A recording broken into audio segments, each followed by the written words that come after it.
This is an oral history interview for the Echoes of the Decade project for the Culture Division of Donegal County Council. Today is the 7th of October 2020. My name is Regina Fitzpatrick and today I am speaking with Paddy and Teish Doherty from Carndonagh, County Donegal. We're recording our interview remotely on the phone because of the current COVID-19 restrictions. But thank you so much, Paddy and Teish, for speaking with me this morning. Grand. Thank you. So, Paddy, we'll start at the beginning. Can you tell me what year you were born? 1940. Born in 1940. And whereabouts were you born, or whereabouts were you brought up, and where are you from originally? I was born in the house at home in Carndonagh. And were you in the town of Carndonagh, Paddy? No, just outside it. Just about, well, you could 100 yards outside it, or 200 yards on the church road, they call the area. Right. And what sort of a place was Carndonagh when you were growing up? When you were a child, Paddy, what was Carndonagh like? Well, for me it was great because I was very involved playing Gaelic football and hurling. And we had a great youth. I've always thought I had a great youth in Carndonagh. And I had my twin brother on this particular road, the church road in Carndonagh. There was 27 children on it. And we had a football team of our own almost. And it was really a great altogether. And then as I got older, and that there were dances in the Corrigan Hall every Tuesday night. And there were some ladies about town that were great dancers. And I always went and took out the best dancers in the hall, and I learned to dance there. And then we graduated to the borderland after that. And where was the borderland? The borderland was in Muff. It was a very mentioned dance hall in the 60s and on into the 70s. Good. Very mentioned big dance hall. All the main bands came to it from all over. Mike Delahunty, Clipper Carton and all came to the borderland. And really, I have to say that I had a very good youth. And so it was. And then I met a girl at the borderland one night, and she asked to go with me. Teish Doherty, Teish McLaughlin from Glentower. And we got married in 65. And we have 6 children, 2 boys and 4 girls. My gosh. We had a very happy marriage. Gosh. And tell me... And they all went to university and they're all, thank God, fixed up in jobs and all that. They all did well. Yeah. Fantastic. And the both of us play golf, so we had, after I retired, we had a grand time now to ourselves. Lovely. To be able to enjoy retirement is a great thing. It is. Well, it is, but when you get up then to your 80 years of age, it starts to run away from you with your health. Yes. And Paddy, if we went back a bit to the 1940s in Carndonagh, tell me, was it economically? Were they hard times? Was it? Yes, they were very hard times. I started to work in the shop when I was about 15 or 16. And really and truly, there was no money at that time at all. I would say we had about 30 passbooks in the shop of monthly accounts at that time. And I have to say this, myself, my father was a very generous man. But in saying that, like, it was coming just to the end of the ration books and all that. And during the war, everybody had a ration book, and you were allocated to come to a certain shop for your rations. And there were so many, like for everybody in the house, there was a book for everybody, every child is in the house. I have a couple of ration books yet. and then everything was rationed then. And that time, like tea and all, cigarettes and all were very scarce, and all the butter and all the rest of it. Now, there was a big smuggling carry on at that time. And could I hand you over to my wife and she'll tell you about the smuggling? Her family was involved in it. Yeah, absolutely. Yes, lovely. Here you are. Regina. Hi, Teish. How yes, are you? He's passing the buck here to me now. No, I'll tell you just, there was a lot of smuggling because us being so close to the border, you can imagine that there was definitely a lot of smuggling went on, and I had first-hand information on it myself because my father was a big smuggler. He actually worked in Derry with the Yanks in Lissahalli. And he cycled in and out every day to work, so he had his bicycle geared up to do the smuggling, and whiskey was smuggled in, and he smuggled the whiskey in. In fact, he kept a bar in Derry supplied with whiskey. They didn't have to look for any other suppliers, and he was able to supply them with whiskey. And on the other side then, the butter and flour were smuggled out, and nylon stockings and razor blades were smuggled in. I can remember my father telling us about how he got the razor blades and the nylon stockings along with the whiskey. But there's one funny story I'll tell you. My mother was a great seamstress, and she used to sew a lot, but she made him a great big overcoat. He had this great big overcoat, and he had pockets all inside it. The inside was all lined with different sized pockets, and this was to take all the bottles of whiskey. And he used to get it all set up every evening, and a big belt tied around it then. And he was all ready to go one evening, standing in the kitchen with his bicycle outside. And this fellow, who was a rather nosy parker in the area and used to call in on his Cayley, he came in and he said, "Gosh, Jock, you've put on a lot of weight." And of course, my mother, she was having a fit. She thought, now he's going to touch him and discover all the bottles. But anyhow, that was one story that I had to tell you about the smuggling. But I can remember as well sitting at the kitchen window watching the butter buses, as we called them. My mother used to call them the butter buses. And they came out from Derry, and then they smuggled stuff in from Carndonagh, and they took stuff out from Derry out to Carndonagh. And of course they had to go through customs, and the customs and excise had different ways of searching, but they were able to escape the searches a lot of times. And one lot told stories about the customs and excise were on the left-hand side of the road, and they screwed down the windows of the bus on the right-hand side, and they hung their bags outside the windows. And the customs men came in and went through the bus and searched, but they could find nothing. But they didn't realise that all these bags were hanging out on the right-hand side over the side of the bus. Oh, my God.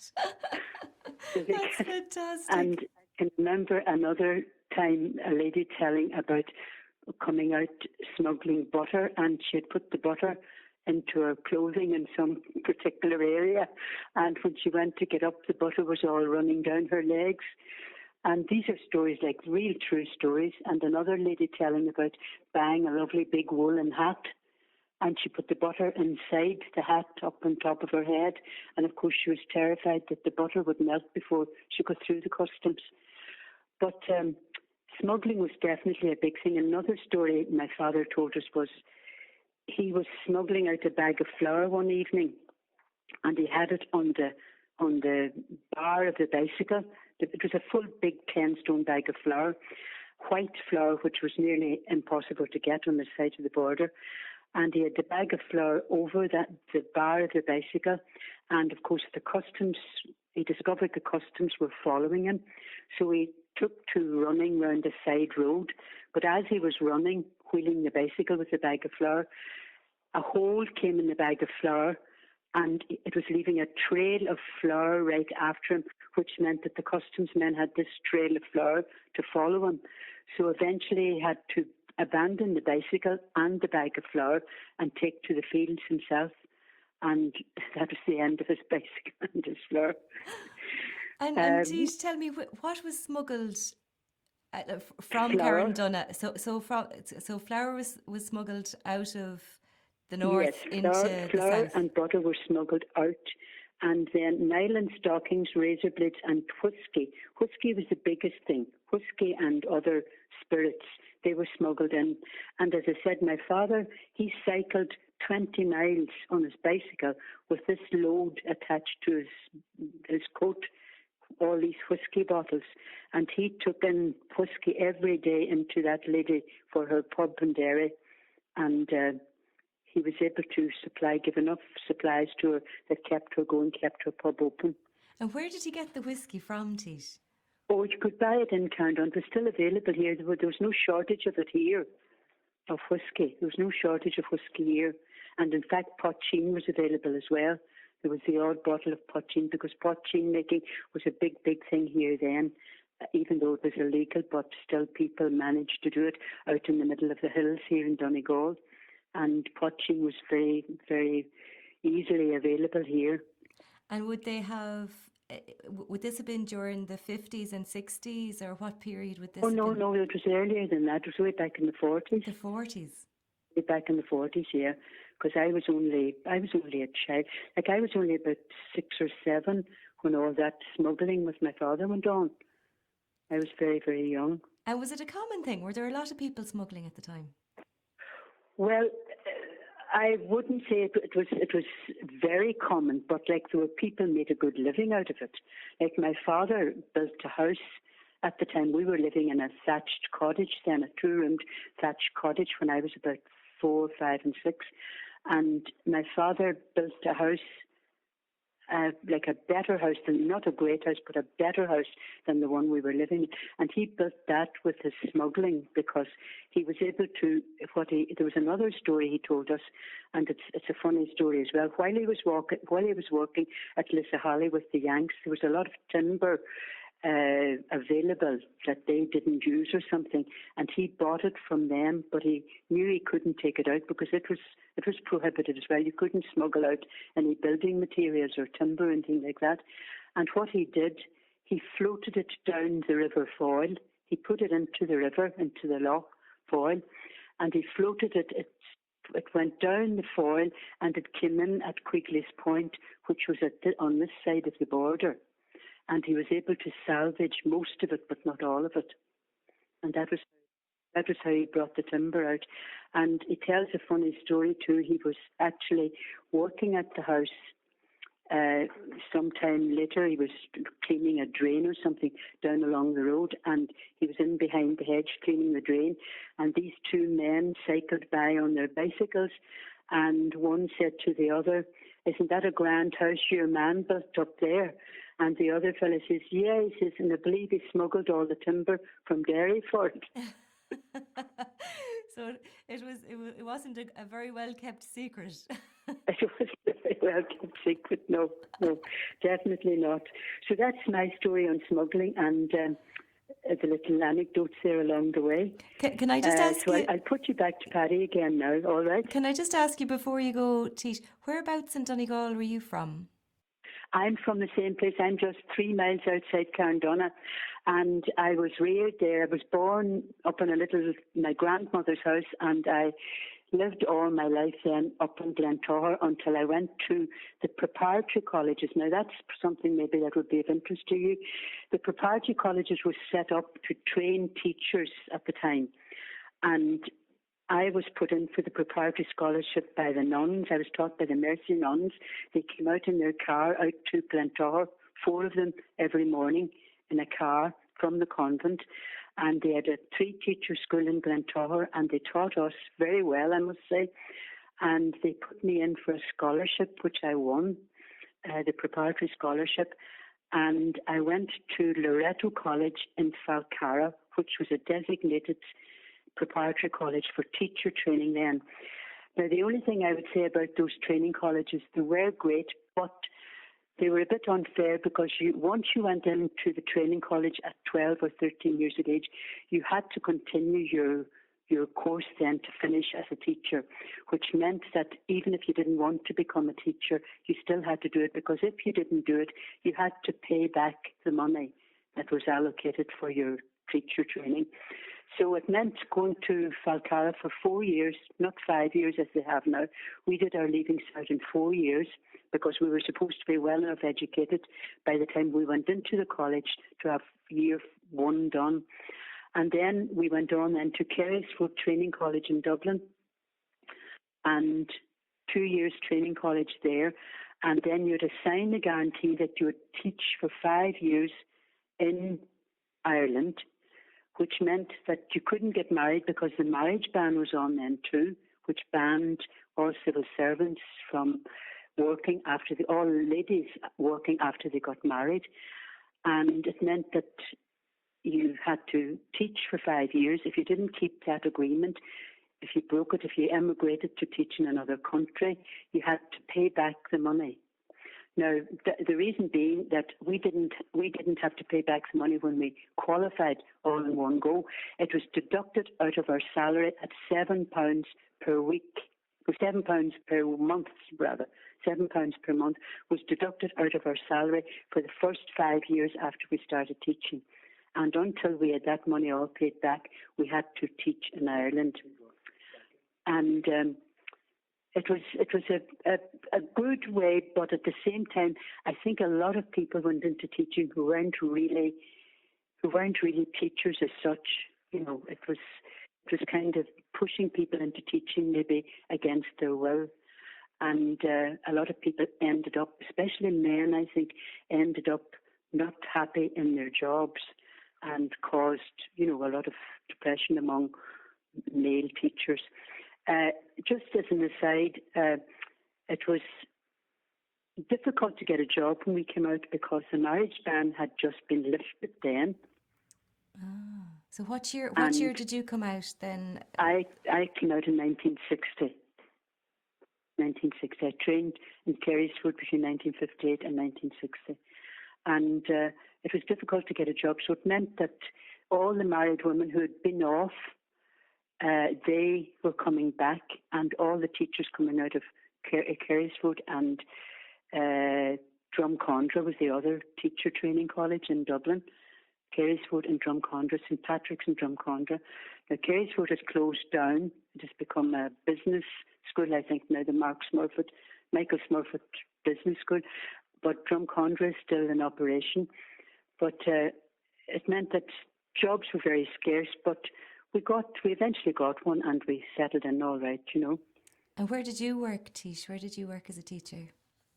I started off in a little village in South Donegal called Glencollamkill, the home of the famous Father McDyer, Father James McDyer.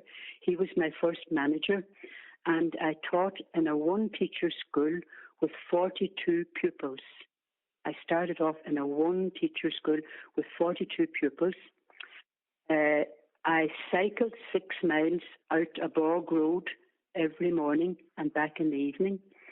And my first duty in the morning was to light a fire with sometimes very wet turf.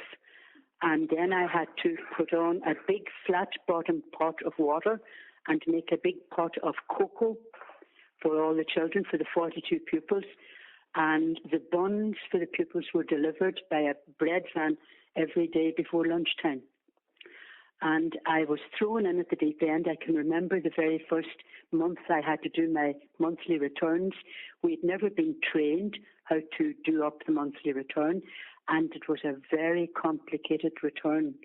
There were about 4 foolscap pages to be filled in at the end of every month, detailing all the attendances of all the pupils, detailing the times that school started and the times school, how many hours were devoted to each subject and all that. And I remember sitting for hours and hours trying to get it filled in. And if it wasn't filled in properly, the teacher didn't get paid. So that was my first job as a teacher. But I spent a good time there. It was very enjoyable while I was there. It was an all-Gaeltacht school. All the children spoke Irish, so I really learned a lot of Irish while I was there. And Lovely pupils, lovely people, very simple living people, but very supportive of the teachers, and brought the turf in every week for the fire, and lovely people, and I really enjoyed my time there. But I was really put to my pin collar just to cycle the 6 miles out and 6 miles in every day, and my mother was always encouraging me to come home and look for a job at home. So eventually I did, and I settled into Carndonagh then. I was principal of the boys' school in Carndonagh here, an all-boys school, which was a challenge in itself again. And I retired in 1998, and I had a very happy time in that school. My goodness, so you saw an awful lot in that school over those years. Yes, I saw a lot of changes, yes. Definitely. Yes. The children were lovely all along the way, and I can honestly say I loved going into school every day, and every day was a challenge for me. Yes. That was how I felt about my teaching. I loved it. And what size of a school was it, Teish? Boys' school was 140 pupils. Around that, it went from about 140 up to about maybe 170 at better times. But it's still a very, very well-going school. Like, I think when I left it in 1998, I remember we had 7 cars in the car park. And I live across the road just from the school, and now I'm passing and I count over 20 cars there now. So it has gone up like from that number. Like, they've got classroom assistants now, they've got secretaries, they've got caretakers, they've got special needs, they've got all these other ancillary staff that we didn't have. I didn't even have a secretary, I didn't have a caretaker. We did most of the time just odd days cleaning. And I was a teaching principal. Now they have walking principals. So it was a challenge all along the way. But then again, sure, life is a challenge. Indeed. I mean, every day we get up, it's a challenge, really, isn't it? Yes. And when you were teaching, the marriage ban didn't affect your teaching life. No, the marriage ban didn't affect. Yes. It was just as I qualified, the marriage ban was lifted. Yes. Because actually, my second job, I was principal of a 2-teacher school then when I came back here to this area. I was principal of a 2-teacher school, and my assistant was actually a lady who had been off on the marriage ban and had, in the meantime, had 6 children and was now back at work again, which was great. It was a very unfair ban, really, where ladies had to retire from teaching once they got married. Mm-hmm. Absolutely. Yeah, it was, yeah.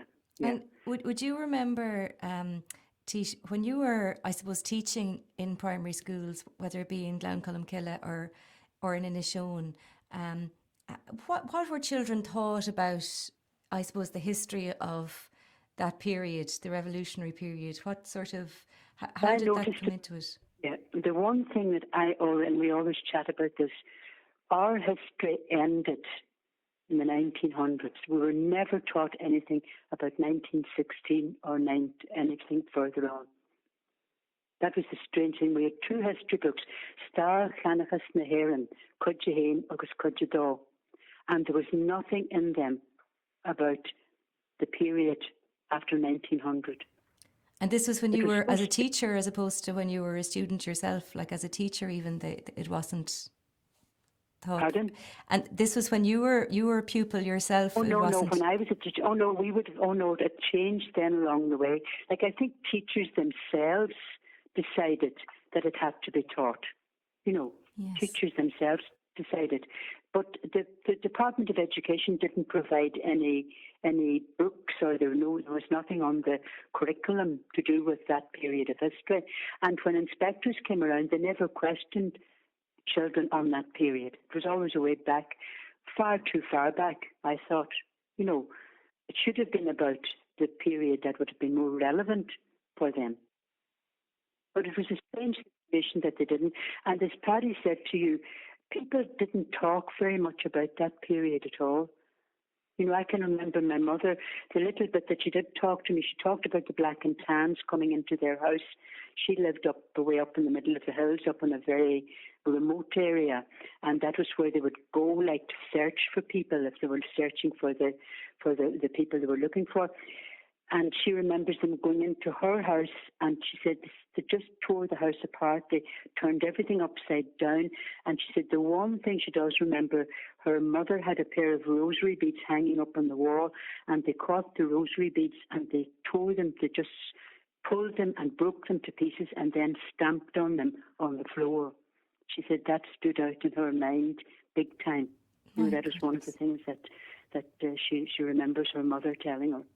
And what was her maiden name, and what was the name of the area that she grew up? She was Agnes Kelly, and she came from an area called Magheramore, Magheramore. My goodness. And she remembers her mother telling her about this raid. She remembers her mother. Her mother was Bridget Kelly. My goodness. Yeah. And would the family have had any involvement, or was it like a random search? The family did any involvement.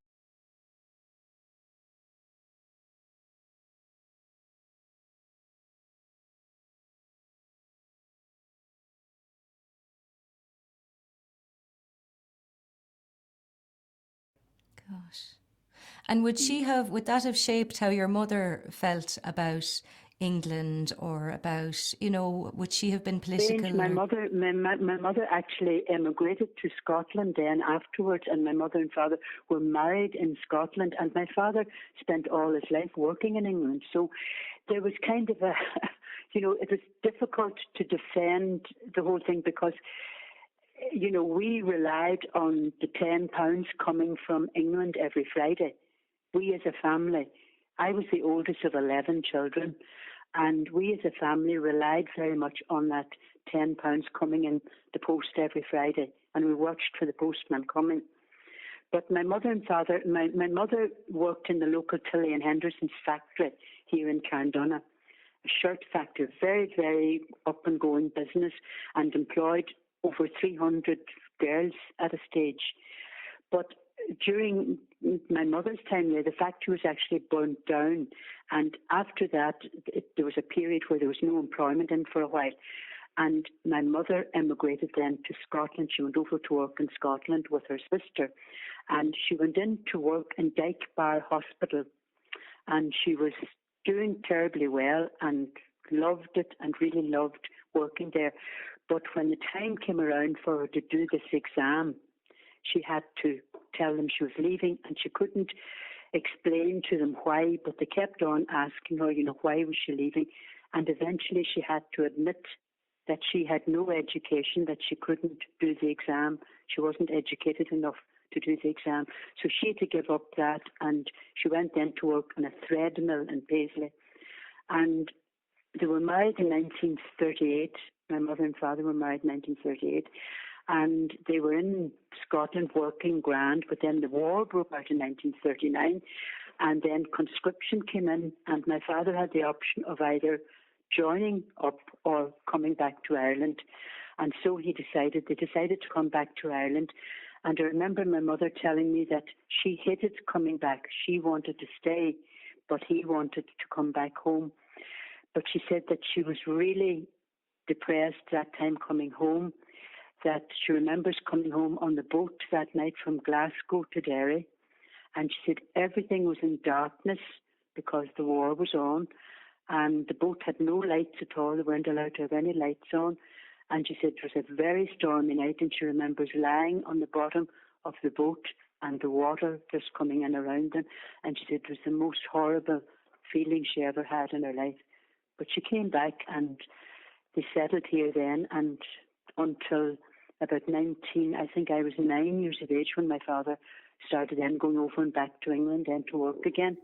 My goodness. And he spent his whole life then over and back to England, and that was. Would there have been a lot of would there have been a lot of families, you know, where the father was over in England and sending money back and over and back? Was that common then? I mean, the women reared the families and looked after the farms and did all the work. The men went to England. They went to the sugar beet, as it was called, to pull beet. They went to the tatty hooking in Glasgow and England and Scotland, and they went to do the big farmers, went to work for the big farmers all over England. My father, when he didn't go back to Scotland again when he decided to go back to work abroad, he went to England, and he went to work, first of all, he went to work on a farm pulling beet, and then he worked for a big farmer, then big dairy farmer, milking cows and all that sort of thing. But then he started then going to work on the building sites because there was more money there. And the Irish men built England, really. People from the country went to work in England, and all the young men as well.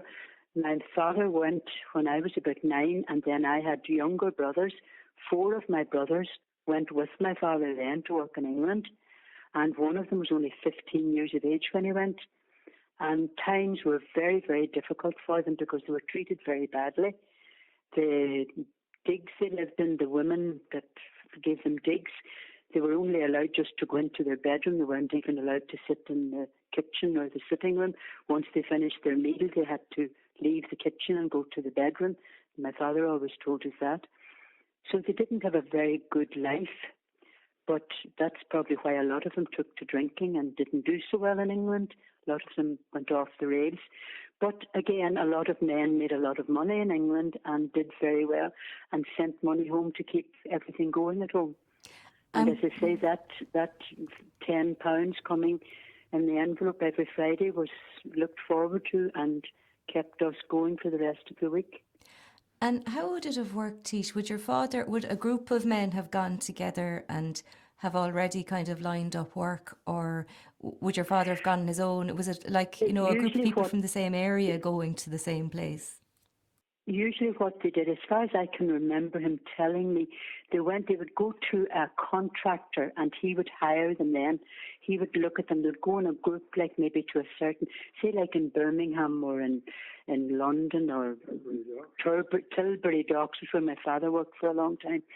They would go to the contractor. He would have a meeting place for them all, and they would go, and then he would suss out then who could drive a machine, who could maybe do some mechanical work, who would be suitable for digging drains and all that sort of thing.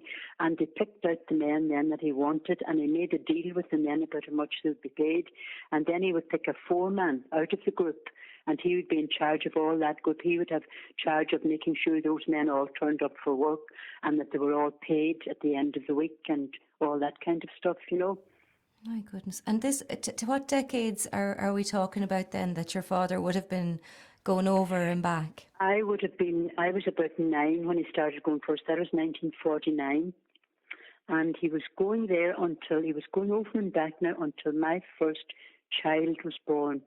And that was in 1966.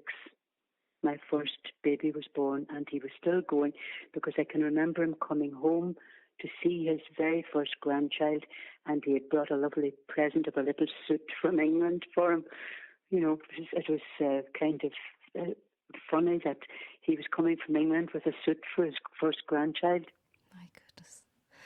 And how was your mother? How was she? My mother was a walking saint, I'll tell you, because she had 11 of us. One of my brothers died when he was small, when he was 2 years, 10 months. He died of convulsions. There was no cure for convulsions then, and he died, and she was left then with 10 children. But as well as that, she looked after my father, my granddad, my paternal grandfather. She had him for a while in the house until he passed away, and then she had her own mother, who was suffering from, well, she said doting, but I think now it must have been Alzheimer's. She had her for a while until she died, and she was looking after a farm. We had our cows, our cattle. We had turf to harvest. We had hay to make. We had corn to cut. We had potatoes to dig, and all that stuff to be done. And she, along with the neighbours, we had great neighbours, she kept the farm going. She sold bullocks at the local mart, and she had the turf harvested and ready to be taken home when my father would come home in the summertime. My All the goodness. turf would be, but that was with all the help from us. We got our bags in the evening were taken from us, school bags, and we were straight to the bog to foot turf or to work at the hay or to work at potatoes or whatever. My goodness. So growing up in Ireland then, for country people, Paddy always tells me he had a great youth, but for country people it was very, very difficult. Very difficult. Because we didn't have electric light. There was no electric light.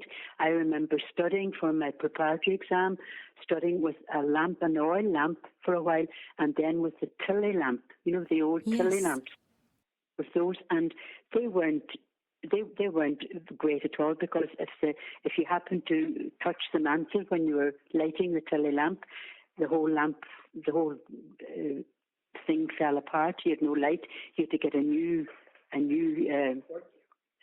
what do you call it, shade for it, and get it started again.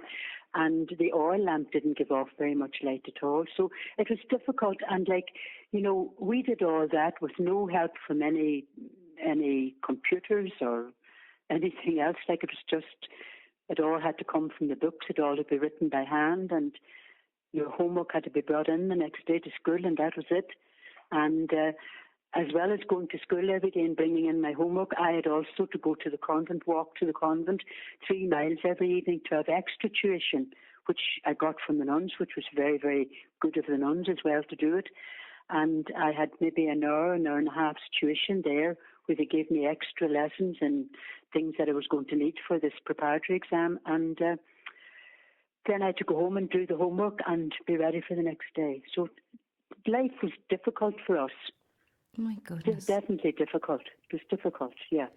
And we didn't have the luxuries of all the fancy foods that they have now. We had just the basic bread, butter, jam, and sometimes my mother baked, and that was a great treat. Baked scones and treacle scones and maybe raisin scones and maybe a fruit cake now and again.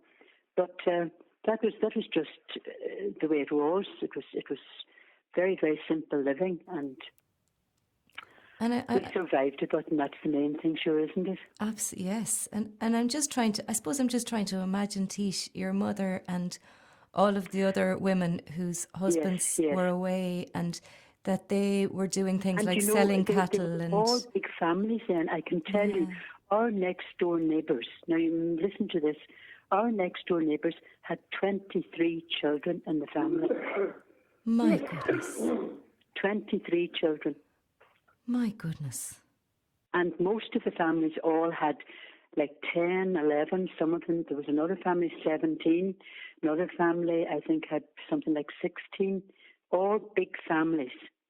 My goodness. And the women were worn out, really. They were great women. I don't know how they did it. I just don't know how they did it, because I had 6 children myself, and I remember my 6th child, I thought I was going to die. I really thought it was the end of me. But my mother had 11 children, and I don't know how many miscarriages in between. It was just... But, and then the facilities in the houses, the washing facilities, the washboard and the tub. Yes. That was it. Carried the water from a well outside. No indoor toilet. Cloth nappies. An open fire. The oven pot above the fire with the coals on top of the lid to cook the scone. A churning maybe twice a week. We all had to take our turn at churning, making the butter. Gathering blackberries to sell them in the autumn. I remember carrying big buckets of blackberries down to the local shop to sell them. You got so much, and then you got maybe a bit of tea and bread in lieu of the blackberries that you took down. So that was. My mother sewed. She was a great seamstress. She sewed as well for people. She had always had the machine out, and she tried to make a few pennies that way. And it was difficult, definitely difficult. And would the church have been, I suppose, dominant around where you grew up? Pardon? Would the church have been, or the local clergy, would they have been? The church had a big influence on the way people lived. We were all reared as staunch Catholics, and for a long time we thought that was the right way to go. But my whole thing changed after I got married, and I'll tell you how it changed. After my first baby was born, I remember my mother coming in to me and saying, I'll babysit Teish now until you go up on Sunday to get churched. Now, I hadn't a clue what this meant, and I said, what is that? Oh, she says, after you have a baby, you have to go up to be churched. So I thought, right, I'll go along with this. So I went up to the church after Mass on a Sunday, and there were a few other women there kneeling along the altar rails. And this priest, I have to say who I didn't like, came down and opened his prayer book and started, cleanse this woman. That was the opening prayer. Cleanse this woman.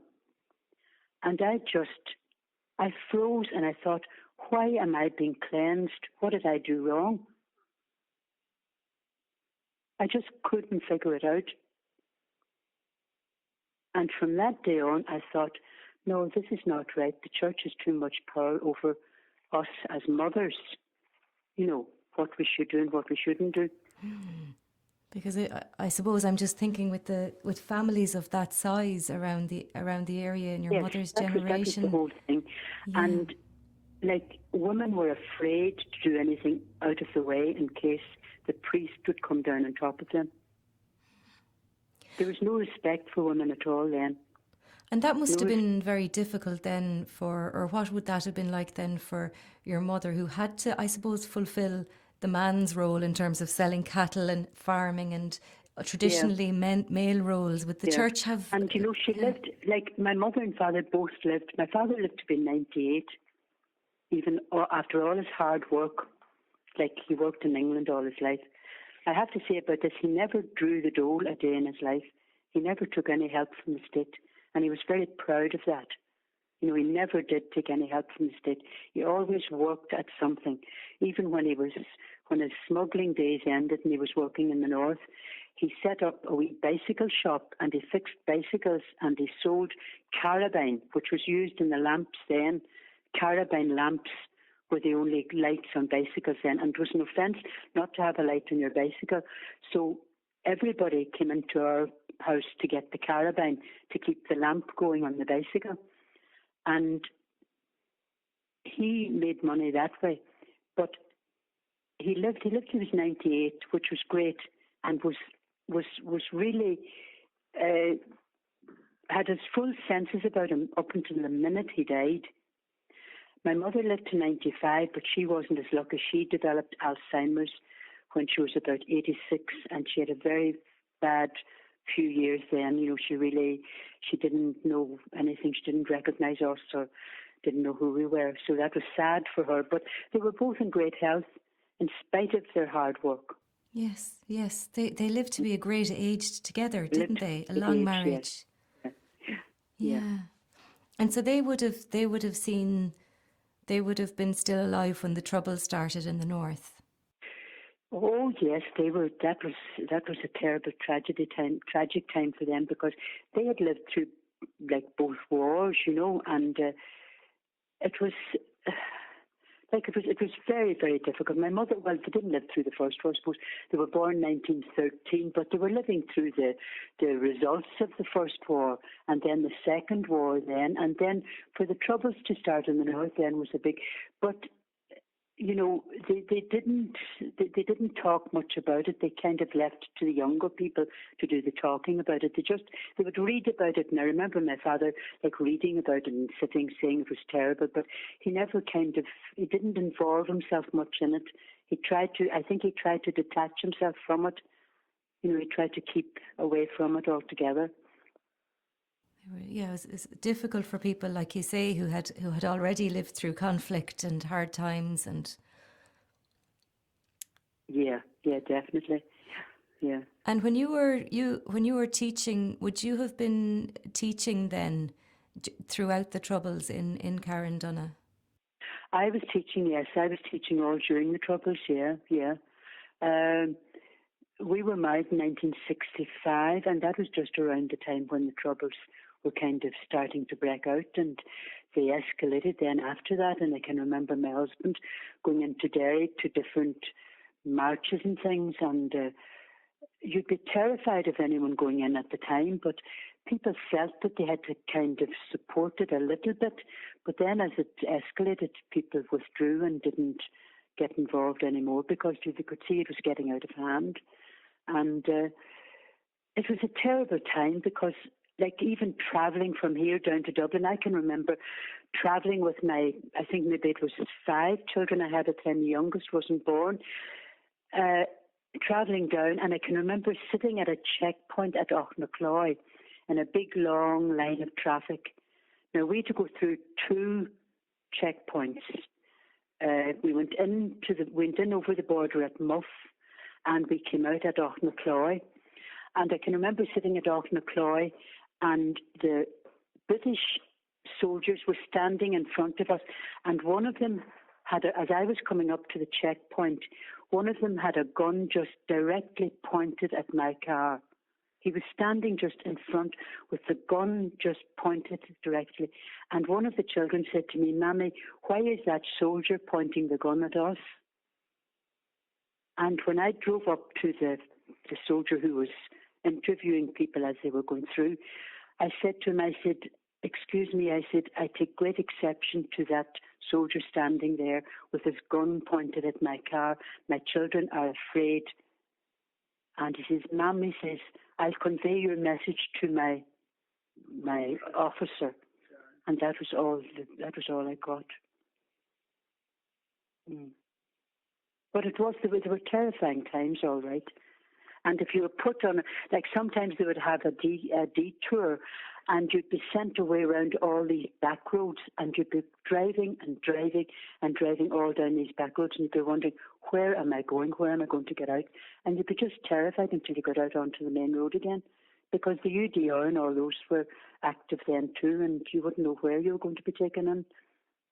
And so would you have, even though I suppose Derry was so close and everything, would you have limited going in and out of Derry because of that crossing the border? Would you have been more likely to go the other direction? You wouldn't have gone into Derry at that time unless you really had to. You wouldn't have gone into shop because you would never know where there was going to be a bomb or a shooting or something. Like, you just didn't go there, Gosh. And the children you were teaching in school, Teish, I suppose, what would they have had an awareness of what was going on? Was it, I suppose, what was the role of schools in that time in terms of, I suppose, taking care of children when that was happening?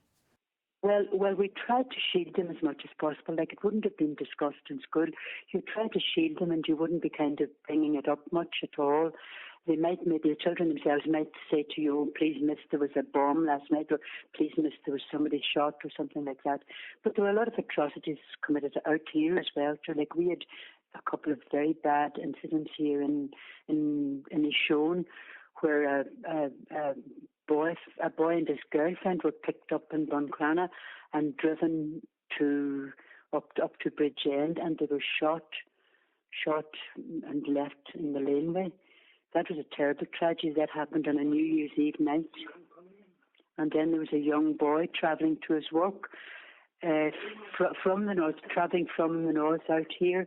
He was actually a Protestant lad, and he was shot as he was travelling in his van with his brothers. He was shot. He was only 17. He shot from a bridge up above where they were going through, and he was shot. He was just a neighbour out the road here. So you've seen the personal tragedy of it, in terms of neighbours. Yes, the personal tragedy of it, yes.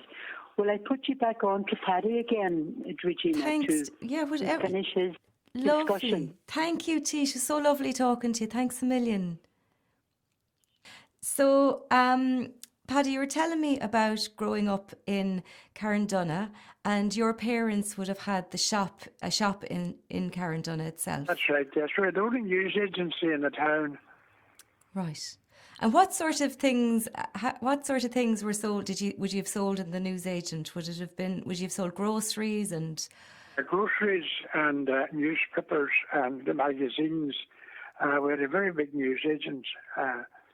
But we were the only news agency in the town at that time. You see, the National Federation of Newsagents, it was very hard to get the papers, But then after Daisy O'Malley got in and opened the free trade, everybody got everything. And so you've sold papers from the north as well in your shop? Oh, I surely good. Actually, you're talking to Teish there about the troubles. After Bloody Sunday happened, the papers didn't come for one day. It was very bad in Derry and all the rest of it. No papers came through Northern Ireland, and they were supplied to us by porters and wholesale newspapers. That were the two wholesale firms. And the papers didn't get one day, and I rang up the Independent. Irish Press was going at the time too, and I asked them why they didn't send the papers. They said that they couldn't get through the north. I said, you don't need to go through the north. I said, to come to Carndonagh. I said, you can come around the south.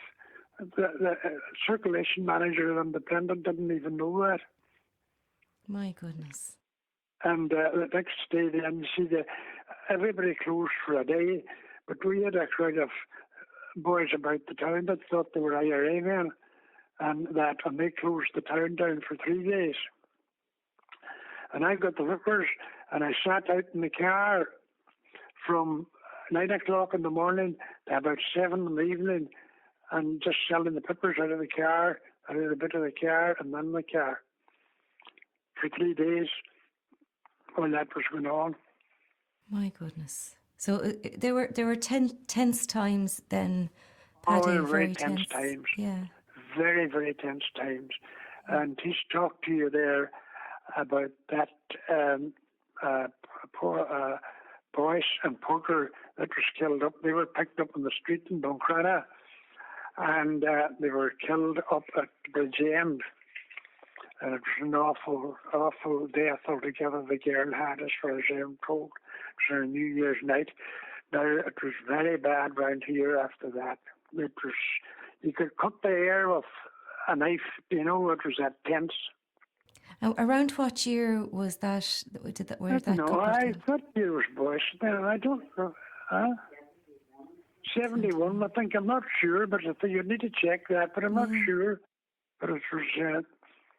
And then there was that, it was we were very near, and there were IRA people operating all over on the shore at that time too, and that. But it was a kind of a fearsome time for everyone. And then there was a very, very big arms found down on the Five Finger Strand, and I'll tell you the story now, this funny story. My brother-in-law, Des Matthews, was the secretary of the Department of Justice, the first secretary. He married to my sister. And he had been down here, and he was talking to me about arms and that around the country. There were a whole big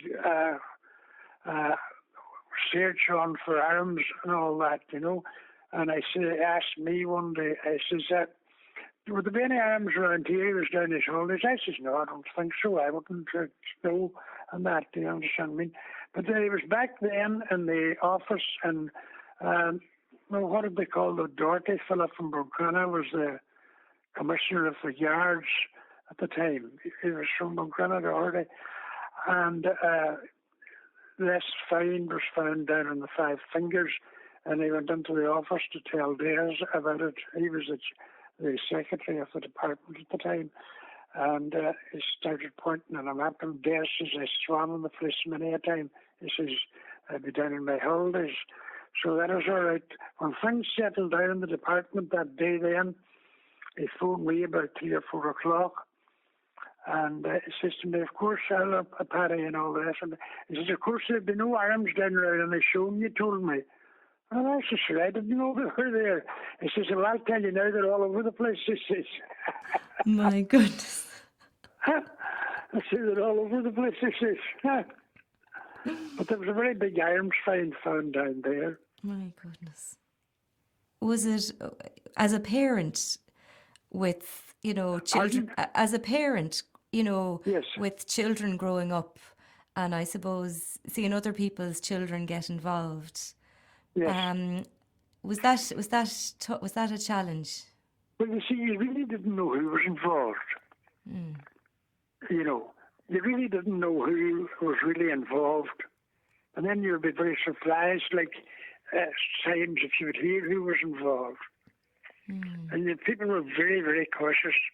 And rightfully so. And you see, it's a strange thing, like you're living in Kilkenny or someplace, and like different things. Like, you'd need to have lived along this area and lived along the border to appreciate it. I mean, you'd be coming from Dublin, and you'd be sitting at Donegal for a bloody hour waiting to get through. And then you'd come down to Muff, and you got through at Muff if you were coming out again, And that thing went on for bloody well 10 years or maybe longer. But the people of Donegal went through, and the border counties at that time were scandalous. And was there a sense, Paddy, that, would you have felt that various governments would have understood what life was like living, so close to the border? Would you have felt that there was an appreciation of that in government? You just to think of yourself. I don't know if you were living at that time or not, or what age you are. But I asked you, the people down in Kilkenny, sure, none of them was like where the border is. Really. And once they passed Monaghan, as far as this part of the country is concerned, I'll go on to a different thing now on it. Like, we had no secondary school in our town, and there wouldn't have been 10 people going to secondary school in the late 50s or 60s in Carndonagh, around the surrounding area. There were very, very, very few. Now, Bishop Farn started secondary school in Carndonagh in the Corgan Hall.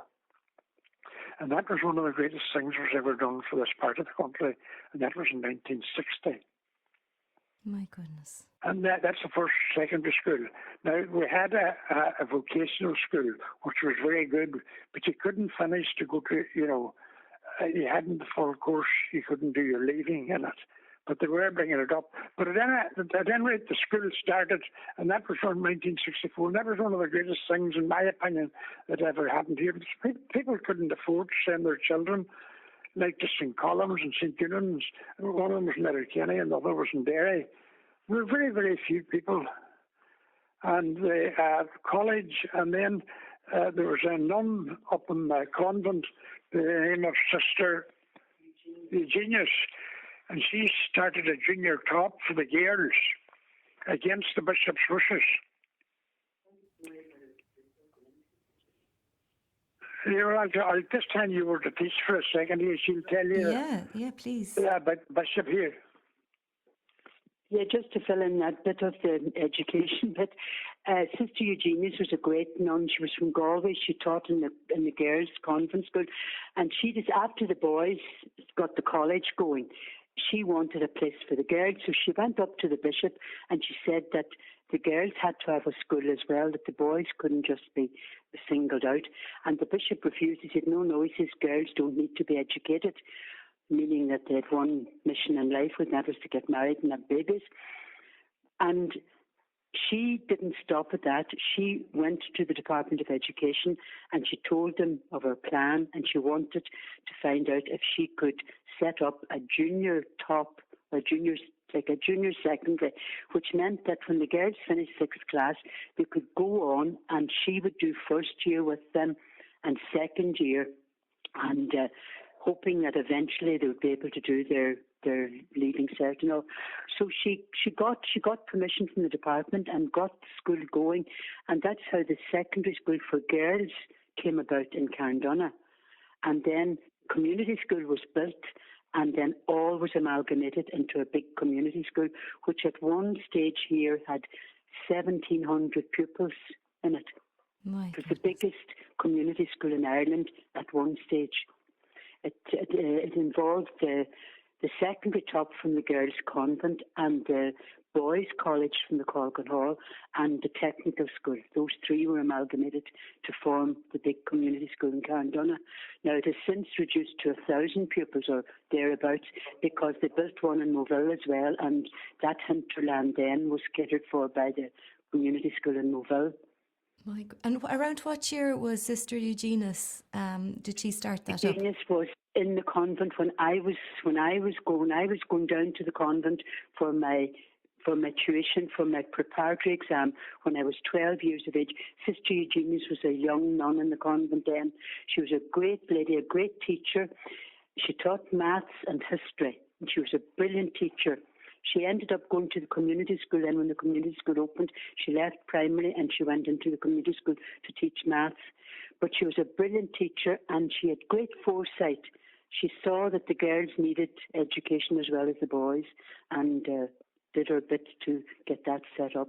God, she was a strong woman to go up against a bishop at that time. She was. She was definitely a very talented lady. And when she retired, she used to travel up in the bus down to Galway. She went down to visit her friends in Galway and was very, very active after she retired. But she died just about 3 or 4 years ago and is buried here in Carndonagh. My goodness. Gosh, that's remarkable. Yeah, she was a lady before her time, really. Yes, absolutely. And then what it developed into then with the amalgamation and everything to being one of the largest schools. Yes, yes. I'll put you back to Paddy again, all right? Thanks, Teish. You see, that coming to Carndonagh then opened up the whole way for the people here to go to the university. Yes. And that. But from the northwest, this part of the country here, one of them himself was stung to the nearest university to us is Dublin and Galway and Maynooth. And it's a disgrace, for the country. And Magee and Derry, there's a good lot of them going to the north, and we have a regional college in Letterkenny. But for to maintain a child from here to UCD or to Galway, it would cost you nearly 10 or 12,000 a year, now or more. Yes. It's, especially now with accommodation and everything, Yeah, and it's a disgrace. And the other thing is a disgrace. We have no public transport here either. We had a railway system that was closed down in 1932. Because the Great Northern Railways wanted to downgrade this part of the country. We really have no service since. We had never any CAE or nothing. And you get the sense that Donegal is very much isolated from... This part of the country has a great resilience to do things for themselves. Really, they really have great resilience to do things for themselves. Absolutely. They've probably had to have, they've... Well, they have to have. Yeah. I mean, really and truly, they have great altogether. I'll tell you a story now. There was at that time, there was no... we had one doctor that covered nearly half of any show at that time, a Dr. Field, but there was no district nurses at that time. And my father, Teish Doherty, formed a committee in Carndonagh, and they employed a nurse for the area. And the county council gave a grant towards the maintenance, the maintenance of the nurse. And the girls in the local factory under my father's knew them. And he got passbooks for them, and they collected the whole parish once a year to pay the nurse. And the Donegal County Council gave a grant, and my father paid the nurse. Then they had a committee, the local PP and the local doctor, and then Maggie Callahan, and himself. He was the treasurer, and he ran dances and halls to raise the money to praise the nurse. But we were the only ones that had a district nurse away in this part of the country. And when would that have been? Around what time? What decade would that have been, Paddy? Around? And she went round on a bicycle because nearly all the children were born at home at that time. Gosh. And everybody, like around the whole parish. And that was a great thing to have at that time. Absolutely. And would this have been in the 40s and 50s? So from 19, so what time would it be? About 60 or before 55, maybe up, 1950, and that. It was a great thing because there was no money at that time to do. And I mean, she was great. She would run on a bicycle, and she went 2 days a week to over to the doctor's surgery or dispensary at that time. It was on a new road above a forge. And she went there and helped the doctor the 2 days before he was in the dispensary. So it was a fantastic service to have at that time. I would like that's the type of voluntary things that they done in this area. Absolutely. At that time. Yes. Yes. And they were above Connor's Forge, the dispensary at that time. You went up dispensary. I remember being on it myself, and there was 2 long forums, big long stools. Everybody sat there just called into another room to the doctor and that. And it was Dr. Friel. Dr. Friel, yeah. My goodness. Well, Dr. Friel was a great man. Then we got a new hospital built. The old hospital was done away with, the diphtheria hospital, and there was a workhouse there during the famine and that, and there were 600 people or something like that. But Dr. Friel was a great doctor altogether. There was no money passed hands at all, I think, at all. And that he never asked anybody for money. My gosh. He would say he would be paid by people, all right, but he never asked people for money. My gosh. So there was such a community strength there, a very strong community. Oh, very, very, very strong. Very strong. I tell you, there's the local hall here, the Carndonagh Hall. It was built in 1914 by the PE was Philip O'Doherty at the time. Yes. And there was no place for the people of the parish to meet and all and that, and they decided they would build this hall. Now, the hall, the plans were drawn up for it by an architect in Derry, and all and all that for it. And that was 1914. All the time it was being built, all the local people carried on the stones and cartloads for the hall. There was a massive big hall at that time, and a beautiful hall.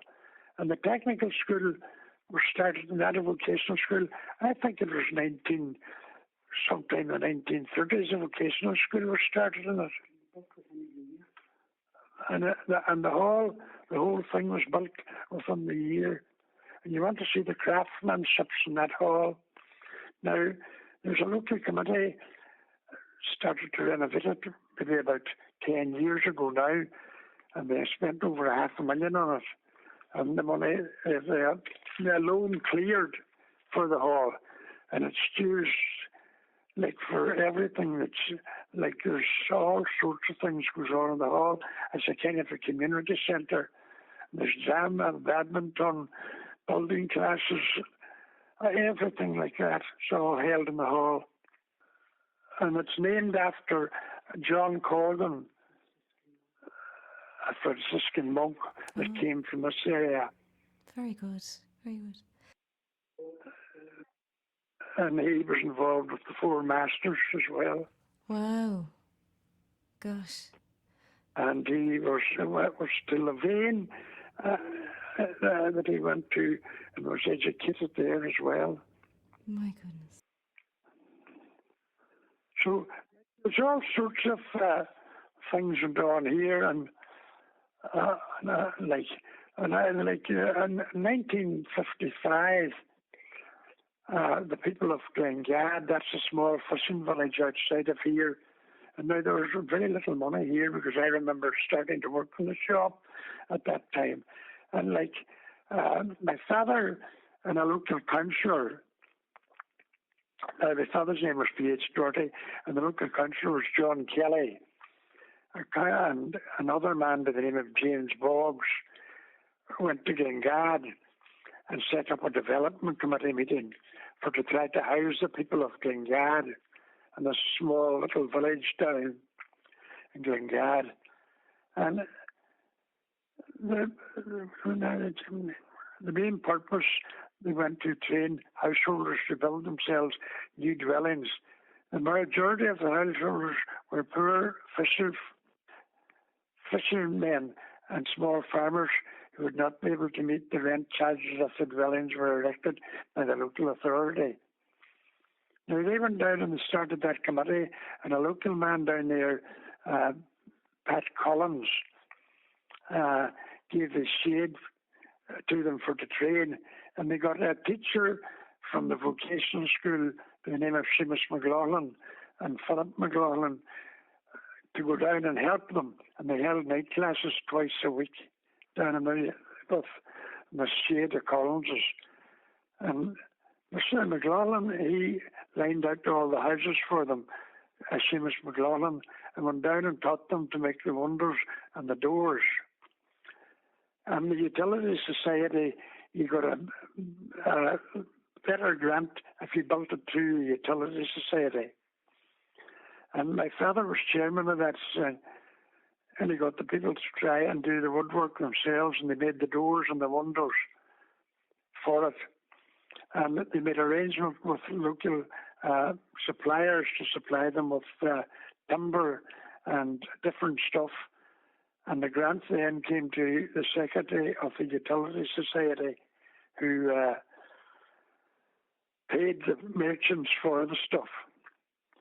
And the scheme was a great success, with 55 new dwellings being completed in a period of 4 years. And the people built them themselves. Now, isn't that some achievement? It's phenomenal. It's another, I suppose, example of what you were saying about how those great self-sufficiency and community support, the community supporting each other. History, like, for the town was about 12 miles away, but you see, my father would have known them all when he was in the LDF. He was in charge, and there was a very good platoon down in the Black Mountain in Glengad of people in the LDF and that. And like, I think it's just a phenomenal thing to do. If you were building 55 houses a day, you'd have more engineers and everything else attached to it. Yeah, the skill that was there, and the ability to plan and build. They made arrangements for the vocational school to give them the teachers. And Seamus McLaughlin was he was a very qualified teacher at building and that. And Philip McLaughlin as well. They were the two people that went down to night classes twice a week to teach them to make the doors and the windows and all. Those men built those houses with assistance, but they had no debt to pay after it.